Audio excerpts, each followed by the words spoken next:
The Roblox CEO just got exposed. Let me explain. So recently, the co-founder and CEO of Roblox, known as David Baszucki, got himself in hot water, and people are disagreeing with his current situation. And you're probably confused, or perhaps questioning yourself right now. What do you mean, the CEO of Roblox is in hot water in his current situation? Well, on the 21st of November, 2025, a popular journal and national news company, known as the New York Times, would release an interview with David Baszucki, which was very odd, but very interesting. In this interview, which I will go through the interview and explain each topic they bring up. As soon as the interview started, David would instantly say something, which bothers me, and I will show you the clip now. Talking about the scope of the problem here, what has led you to this point, and how do you think of the problem of Roblox? We think of it not necessarily just as a problem, but an opportunity as well. Yes, your ears are correct. David, in fact, said that it's not necessarily just a problem, but an opportunity for to be on their gaming platforms, which is very odd for him to say, like what the heck.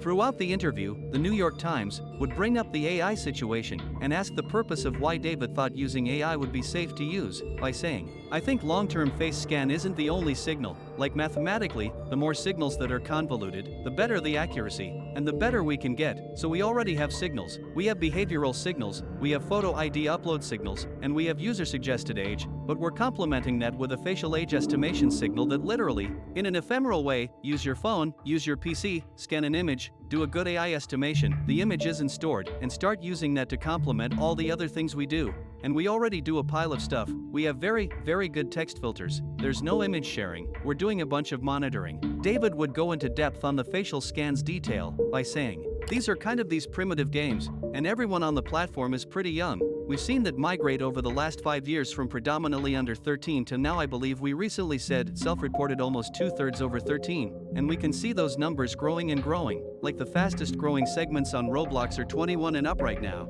We have a lot of opportunity here in that we already have other signals that are maybe not as reliable, but when combined are very reliable. We also have the opportunity, this isn't just a one-time thing. Roblox experiences are, you're holding a phone. In many cases we can use signals from your phone or the camera to animate your face, for example. So, this isn't kind of a one-stop shop thing. This is possibly checking as we go. If we see weird signals, do another age check as we go. Which, honestly, I still don't agree on using the users' faces, since most users don't like sharing their faces on the internet whatsoever. The next question the New York Times asks about the typing in chats, about personal info being sent to the game chats, and David would respond. With AI, these filters have gotten better and better. The state of where we are now is primarily getting into the blocking of adversarial attempts to broach the filter, and adversarial attempts to try to share personally identifying information, which we're getting better and better at as well. On the age estimation, it's just, I would say, recently come of age to the point where we would complement it. Which, honestly, there are still ways to send personal info, by bypassing it, or typing in chat, one by one, or perhaps, abusing the chat feature with hacks, or exploits. David continues, we do see the chat logs of those, and we can see interesting and, many times, ways of people trying to, I'd say, many times people who are fairly sophisticated, and I'm not going to say all of them, many times kids who are over 13, who actually in any other app are not running in a filtered situation, unfortunately, figuring out how to jump to some other platform where they can communicate unfiltered, where they can share images, all of it. Throughout the interview, David kept interrupting the New York Times when it came to certain questions and/or answers, which could express David's feelings. He was either trying to play down the interviewers or stressed with strong questions that he was being asked about, to the point where it shows how David was acting towards them, which I will show you a clip of it, and how his body language shows. I mean, look, I can tell you're getting a little bit frustrated here. I'm actually not frustrated. I'm so excited to talk. I thought we were going to be talking about funny things in the industry and all of that.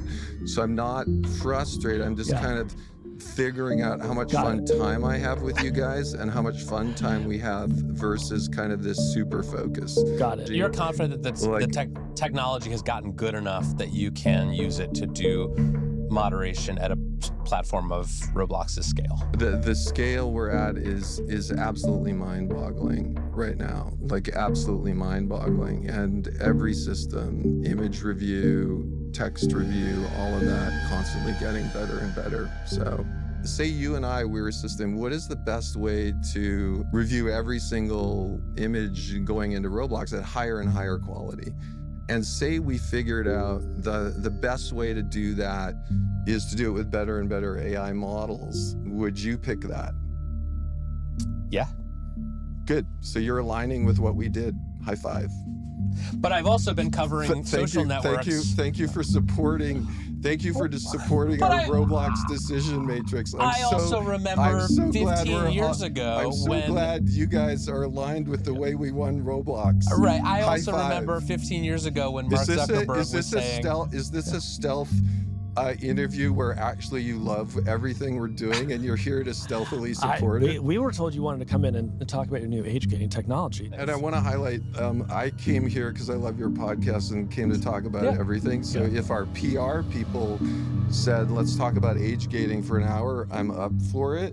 But I love your I thought I came here to talk about everything. The interview ends, where David claims that Roblox is the safest platform for kids to use and play on, and that he appreciates the interviewer allowing him to answer many questions for child safety as a whole. Honestly, I don't buy this whatsoever, and I believe David is trying to brush everything off, but then again, he does, in fact, have many lawsuits up against him, so I can clearly understand why he can't say too much. But the people needs to know why David, along with Roblox, allowing this to happen in the first place. So, what's your thoughts about this situation? Do you believe David is honestly the worst CEO of Roblox, and that he should leave the company as a whole? Or do you think both David and Roblox are actually improving their platform and actually doing a better job recently? Let me know in the comments. Thanks for watching.